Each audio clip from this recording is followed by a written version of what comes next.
Para naman sa ating sports banter, makasama natin ngayong umaga sina Rendon Labador at Haidley Mariano para pag-usapan syempre yung inaugural tournament ng Sharks Billiard Association. So magandang umaga po, Rendon and for Hadley.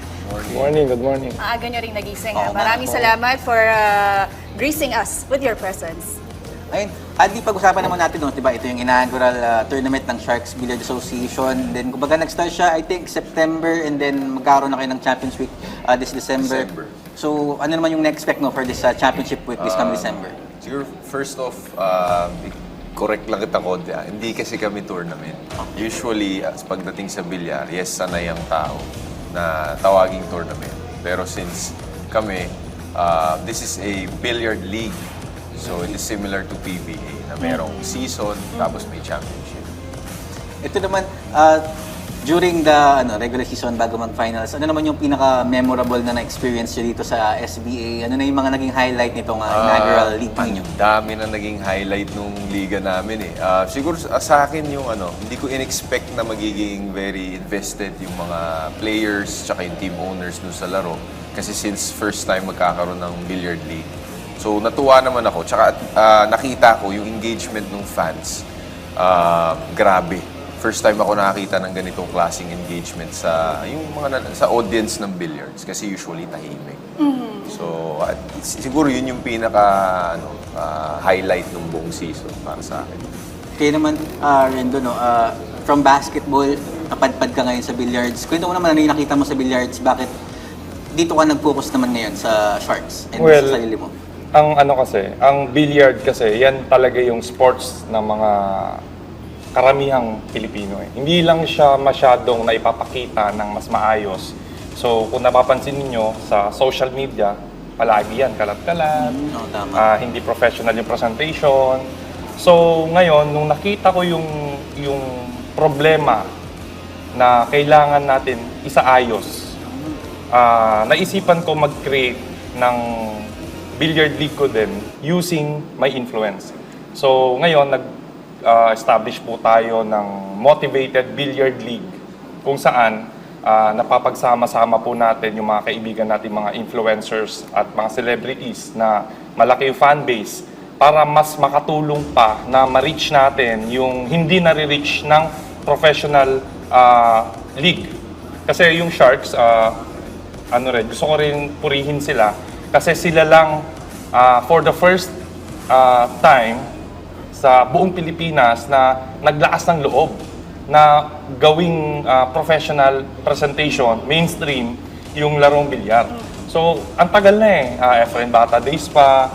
Tapos, Sharks, very thankful talaga yung buong billiard community dito. Kasi nagkaroon tayo Kumbaga, nandyan lang siya Ang dami na nagbibilyar, pero bakit walang nag-professionalize ng sport at dalhin ito sa mainstream? So yun na yung hiling ng sport Parang nandiyan na from bata, parang yung glory days parang pababa na So nung pumasok yung Sharks, naisipan ko din na why not mas palakihin pa. So I gathered my friends, yung mga influencers, celebrities. Sabi ko, tulungan nyo ako na bigyan pa natin ng boses at lakas yung sport na bilyar. So, okay naman sila sa advocacy natin. Kasi, maraming kabataan na naglalaro or gusto pang maglaro ng bilyar na hindi nakakanood ng professional sports. Kasi sila, Hadley, yung mga players ng Sharks, syempre yan yung professional, magagaling So, panonoorin mo lang sila kapag into billiards ka or naiintindihan mo talaga yung bilyar. So, ngayon naman, ang atake ko naman, using the influencers, using their fan base na yung mga hindi pa alam yung larong bilyar, lalo na yung mga celebrity natin. Yan, baka nanonood si Idol Nino Mulak. Marami siyang fans. Di ba? Marami siyang fans na gusto natin pang mas matuto. Para yun, mas mapalaki, tsaka mas ma-encourage pa silang maglaro ng bilyar. So, yun nga, yung gagawin nating event, brother.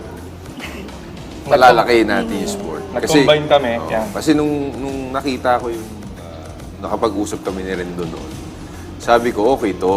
Kasi nga, gusto kong gawin mainstream yung billiards. So, hindi ko naman kayang gawin mag-isa. At definitely, hindi naman ako influencer. So, nakita ko yung ginagawa nila doon, maganda. So, sabi, magsama tayo. Tingnan natin kung anong mangyari. Baka mas lumaki yung fanbase ng billiards. Tama yung sinabi niya, maganda. Sobrang ganda talaga. Hindi, sobrang ganda ng bilyar eh. Okay, Tama, with the tama. partnership or collaboration na meron kayo, ano ba yung pwedeng asahan ng mga billiard athletes? Ano yung plano? Paano magiging kakaiba etong tournament na to? First off, isi-showcase namin dito yung tinatawag namin shark rules. Yung shark rules, may konting binago kami sa rules ng billiards. Ang pinaka, I think, controversial na binago namin is yung pag-allow sa sharking or yung crowd cheering tsaka yung players pwedeng mag-trash talk sa table or cywar yung ano. Interesting, So ito yung interesting. isi-showcase namin do sa influencer collaboration namin. Dahil forte natin yung... Mang- Hindi naman trash talk. Kumaga, cywar. Kasi kailangan yun eh, mind games. Sa kahit anong sport Oo, may kasi ganun. kung magaling ka Totoo. magbilyar, May ganun. ito sa lahat ng professional dyan, kung magaling ka magbilyar, kahit anong ingay ang naririnig mo sa tama. labas. Diba? Dapat hindi ka Focus ka mag- Kaya mo Yes, dapat. yes, Kaya mo yes. dapat. Focus ka pa rin sa goal mo. Diba? Para sa basketball, di ba, nag-free throw ka, may mga basketball May mga- player na yes. sumasablay kasi naaano sa Oo. Saka yun ingay. napapanood nila, Ibig nakikita sabihin, nila. Kasama mahina sa loob mo. skill. Yun, tama. Ibig sabihin, itong collaboration namin, itong gagawin namin, papaguhin talaga namin yung billiard industry. sport. Yung sport. So, hindi lang enough yung skills. Kailangan may mental toughness ka rin. Tama. True, true. Pag nag-combine yun yung motivated Yun talaga. sharks. Yes. Di ba? Ang ganda naman pakinggan. Pero alam natin na, sir, background mo sa basketball. Pero si Sir Hadley, were you an athlete before? Ano bang sport mo? Billiard player talaga ako. Okay. Kaso hindi ako nakakita ng yung clear career path sa billiards. Unlike sa basketball, mag-varsity ka ng high school, varsity ng college, tapos PBA, professional ka. Sa billiards, wala. Tambay ka sa bilyaran, tambay ka sa bar, matututo ka ng bisyo. Di ba? Yes, yes. So, hindi ko nakitaan ng future, hindi ko tinuloy talaga yung sport. Ano talaga yung nagtulak sa'yo? Dahil may background ka na sa billiards. Yun talaga. Kasi gusto kong gawa ng career path yung billiards. Okay. Sa balang araw, pag nakita sa TV yung SBA, may mga bata, uy, paano ako magiging professional athlete? So, sana magkaroon ng career path balang araw. Yung sa SBA ngayon, puro lalaki. Puro Magkakaroon lalaki. ka ba ng women's category or yung yung mas bata? SBA is pwedeng magkaroon ng mixed. Okay. Kaso siyempre, it's mas dominated ng lalaki yung sport. Kasi nga dahil doon sa image niya, bar. Siyempre, usually, pagka may anak kang babae, ayaw mong papuntahin sa bar, di ba? So, yun nga, sana magkaroon ng clear career path para yung ibang female athletes ng billiards, baka magkaroon ng chance maglaro ng sport. Kaya Sir Rendon naman, with your influence at syempre yung partnership nga, ano yung magiging atake mo? Paano mo pa tulungan mo, boost ang, at may inform Mainstream ang pa yung mga billiards. tao para mas mainganyo sa sport na to? Ang atake ko dito, sports entertainment. So, hindi ko lang ipapakita yung skills ng mga athletes natin or influencers natin sa bilyar. Gusto ko rin ipakita sa tao kung bakit sila naglalaro ng bilyar. Kasi minsan, yung mga sports na yan, kaya ka nandyan kasi meron kang pinaghugutan, meron kang gustong patunayan or whatever reason. So, yung storya na yon, yun yung gusto kong ipakita sa tao. Kasi yung storya na yon ang pwede nilang sundan at baka mas ma-impluensyahan natin sila na pumunta sa sports. Ayun, yun din yung gusto kong advocacy. Kaya ako ginagawa yung mga ginagawa ko ngayon na sports kasi sobrang taas na ng mental health ngayon. So, yung mga kabataan natin, parang onting papagalitan lang na magulang, iba na yung feelings nila. Hindi sila lumaki na katulad namin. So, yun din yung boses, yun yung story behind na gusto kong message sa tao.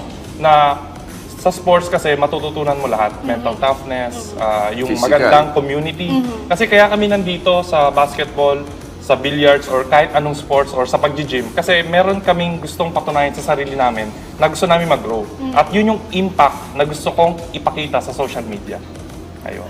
And mag-start nga din sa Motivated and Sharks All-Star Weekend. Pero after this event ba, ano ba yung kumbaga Pilipinas is a basketball country. Tingin nyo ba, through this kind of leagues, ang Pilipinas ba magiging mga billiard nation din, knowing na siyempre napakaraming ang magagaling na billiards player na nagbigay na ng karangalan sa Pilipinas. Tingin niyo ba achievable yung ganong feat na kumbaga mga Pilipino sobrang mga addict na sa billiards? Actually, addict na talaga sa bilyar ang Pilipino. We produced the Michael Jordan of the sport, si Efren Bata. Yes. Diba? At saka known sa buong mundo na we are the place to be pag sinabing billiards. So, andyan na siya eh. I think konting push na lang, the whole country will rally behind the sport. Ito, last na lang. Rendon and Hadley, invite na lang yung ating mga billiards fans, lahat ng mga gustong makano ditong All-Star Sharks Billiards Motivated Sharks Tournament natin na supportahan yung ating upcoming event. Yun, sana guys, supportahan nyo kami ni Sharks, ni Brother Hadley, na palakasin pa yung sport. At alam ko naman na buong billiard community magsusuportahan tayo. Lahat ng players, lahat ng kaibigan natin na mahilig sa bilyar, samahan nyo po kami sa Motivated Sharks ngayong December 14. At syempre, brother, meron kang finals ng Sharks sa December 16. Oo. So, imbitahan namin kayo sa 234 Tomas Morato Ave, Quezon City. Libre ang entrance sa Motivated Sharks. Libre rin sa finals ng SBA. So, punta na kayo lahat. Pero tandaan nyo, bawal iyakin sa SBA at sa Motivated Sharks. Ayan, kaya naman sugod na dahil nga free admission ito at mapapanood yung ating mga atleta live. At mapapanood din sila sa PTV Sports Network digital channel sa oras na 9:30 a.m. hanggang 11:30 a.m. Maraming salamat Sir Rendon Labrador and for Sir Hadley Mariano sa inyong guesting dito sa PTV Sports.